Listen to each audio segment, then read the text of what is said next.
కుప్ప కూలిపోయింది. ఈరోజు కూడా క్రైస్తవులైన మనము, సంఘంలోకి వచ్చిన మనము లోకం వైపు కానీ, టీవీల వైపులు కానీ, ఈ లోక సంబంధమైన ముచ్చట్లో కానీ, ఈ లోక సంబంధమైన మలినాల్లో కానీ ఒకవేళ మీరు ఉంటే మీరు కూడా లోకంలో కలిసిపోయినట్టే.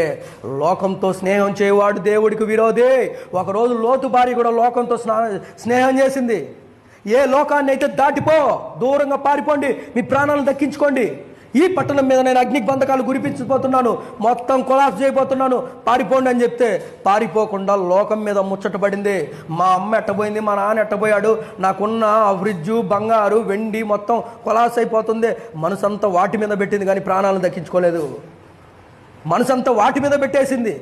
డబ్బు, పలుకుబడి, అమ్మ నాన్న ఏమైపోతారు అని ఆ లోకం వైపు చూసింది. ఏ లోకం వైపు చూడాలి నువ్వు? పరలోకం వైపు చూడాలి, ప్రభు వైపు చూడాలి. విశ్వాసకర్తమైన